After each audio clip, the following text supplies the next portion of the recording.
¿Qué tal? ¿Cómo le va? Muy buenas noches.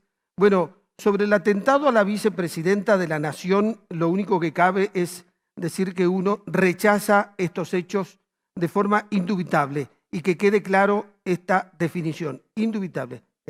No se puede dudar en rechazar un hecho de esta naturaleza. Ahora, después de dejar en claro esto, sí se puede hacer un comentario. Y mi comentario tiene varios aspectos. En primer término, ¿es comprensible que un sector de la sociedad haya dudado que esto fue un hecho real y no fue un hecho armado? Y miren, para poder sacar una conclusión les quiero recordar la reciente historia que vivimos los argentinos y donde se rompió la confianza y la fe pública. Cuando murió Carlitos Menem Jr., el gobierno, Carlos Menem y los funcionarios del gobierno, o sea, el discurso oficial era que Carlitos Menem Jr. había tenido un accidente, que venía en su helicóptero, se enganchó con unos cables de alta tensión, venía volando muy bajo y entonces murió. Y todos le daban el pésame al expresidente de la Nación por la muerte accidental de su hijo, pero hubo alguien que no creyó eso, que fue Zulema Yoma, la ex esposa del expresidente, que después volvieron a estar juntos, que en ese momento estaban separados, después que la hizo sacar de Olivos cuando estaba en una gira por el exterior, que ella dijo no creo en esta historia. Enfrentó al poder y le ganó. A esta mujer hay que reconocerla, le enfrentó al gobierno de Carlos Menem, que si el de Cristina tenía poder, el de Carlos Menem era el doble de poder de lo de Cristina. Bien. Se enfrentó, no quiso que se compacte el helicóptero, lo hizo que lo revisen y los edificios que tenía el helicóptero, que decía la historia oficial que eran de elementos que se habían soltado del motor y que habían impactado en el resto del helicóptero, eran impactos de bala, 18 impactos de bala tirados de un FAL por un francotirador o varios. Y Zulema Yoma le ganó la pulseada, no solo al gobierno, a la justicia, porque el juez Villafuerte Russo en ese momento cerró la causa, o sea, el juez que nos tiene que decir a nosotros cuál es la verdad, cerró la causa, desestimó esto de los impactos y cerró la causa. Zulema Yoma logró hacer que se reabra la causa y se exhume el cadáver de Carlitos Menem. ¿Saben qué ocurrió? Cuando lo fueron a exhumar le dijo, ese no es el cráneo de Carlitos Menem. Yo fui la madre, le di de mamá, lo acaricié. Ese cráneo es mucho más grande que el que era de mi hijo. Por lo tanto, quedó todo en esa nebulosa. En definitiva, parece que en el cráneo tenía algunos orificios de bala en el original y por eso se lo cambiaron. En definitiva, Menem, después de 22 años, cuando ya estaba en sus últimos días o semanas o meses, le reconoció a Zulema Yoma que Carlitos Menem había muerto por un atentado.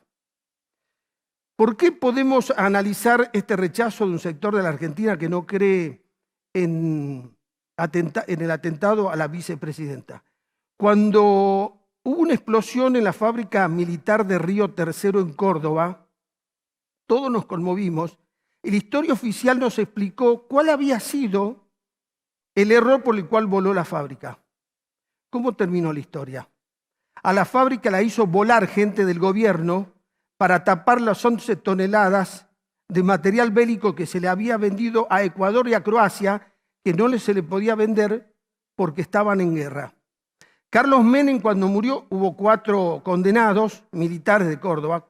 Carlos Menem, cuando murió, la causa llevaba 26 años, estaba abierta y él estaba enjuiciado, porque la justicia quería saber si en algún momento él dio la orden, dio el consentimiento o supo y no quiso parar esta venta de armas. ¿Se entiende por qué la fe pública y la confianza pública está rota en la Argentina? Sobre todo en relación con el poder. El otro aspecto del cual me quiero referir. Hay quienes afirman, con mucha libertad, que el que atentó contra la vicepresidenta está influenciado por los periodistas críticos, por la oposición y por un sector de la justicia. O sea, todavía no declaró este personaje nefasto, todavía no se le hizo una pericia psiquiátrica, sin embargo, hay quienes ya tienen el resultado de la pericia psiquiátrica. Es un hecho tan burdo que que me exime de cualquier comentario. Se dan cuenta, ¿no? Otro aspecto, ADEPA, la Asociación de Entidades Periodísticas, se quejó contra Telam, la agencia oficial, que la tienen que chequear desde Gabriela Cerruti, con quien me unía una cierta amistad. Ambos somos de La Plata y ambos fuimos parte de la Acción Católica, y otros funcionarios más. ADEPA sacó un artículo referido al atentado a la vicepresidenta, ilustró ese artículo con un revólver que en la punta tenía un micrófono. Me exime de cualquier comentario y de cualquier análisis este hecho también burdo. Otro aspecto, los argentinos somos latinos, somos pasionales, descendemos mayoritariamente, no únicamente, mayoritariamente de italianos y de españoles. Todos somos sangre caliente y así vivimos la vida. Entonces nos va bien en el fútbol porque tenemos una gran pasión y somos una atracción para los ciudadanos de otro mundo venir a ver cómo se vive en las tribunas el fútbol, pero no así en la política. Y vivimos todo así, como vivimos todo así, entonces la política en la Argentina no estuvo exenta de violencia. No es que comenzó con este atentado a la vicepresidenta. Alfonsín sufrió 3 atentados, pero quieren que nos vayamos más atrás. ¿Saben cómo nació el radicalismo? Con armas en el cinto. Algunos radicales, porque se oponían al fraude y a la corrupción. El peronismo nunca se alejó de la violencia política, o recuerden lo que fue el primer gobierno de Perón. Recuerdan lo que fue la masacre de Seiza. ¿De quién eran las armas? De los peronistas. Recuerden cuando lo mataron a Rucci, recuerden la AAA. Bueno, y después los gobiernos militares. O sea, la Argentina, la violencia en la política estuvo presente. A ver, estuvo presente desde el primer día que quisimos pensar en hacer una república. O se olvidan lo que fueron las guerras civiles en la Argentina, donde la discusión terminaba con la decapitación del otro. Esto es la Argentina. Esto es lo que tenemos que cambiar, tenemos que salir por arriba, mejorar. Otro tema. A veces reflexiono que hay un sector de la sociedad que se imagina a sí mismo como miembros de una sociedad guerrera y no de una sociedad culta. En las sociedades guerreras, los ciudadanos se pensaban como personas que tenían que tener fuerza, tener violencia, ser machos. En cambio, en las sociedades cultas, los ciudadanos se piensan como personas inteligentes, afables, amables, educados, respetuosos. ¿Y por qué digo esto? Porque fíjense cómo reaccionamos en el tránsito. Usted le toca bocina, alguien se quiere bajar, no solo que lo quiere golpear, si le puede pasar el auto por encima, lo pasa. Cuando viene alguien en Tucumán en moto y uno le reclama, ¿qué dice? ¿Qué querés pelear? Se baja de la moto y lo quiere pelear. Eso somos. O sea, hay gente que se cree ciudadano de una sociedad guerrera, no culta. ¿Bien? Y bueno, esto ocurre en la Argentina. Esta noche vamos a tratar de pensar, de mirarnos, por eso hemos invitado a un psicólogo que además es docente de la UNSTA y a 2 políticos para que reflexionemos sobre todos estos aspectos.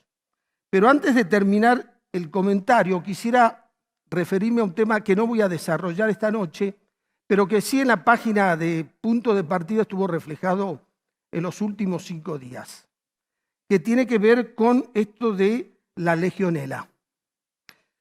El ministro de Salud de la provincia, Medina Ruiz, me hace pensar que nos pone a todos los tucumanos en riesgo de vida. Él fue un enamorado de la cuarentena. Cuando era ministra la doctora Chala y viajaba a Buenos Aires y se le requerían opiniones a Medina Ruiz, él quería encerrar a todo el mundo. Fue una persona que se enamoró de la cuarentena, de encerrar a la gente para prevenir la propagación del COVID.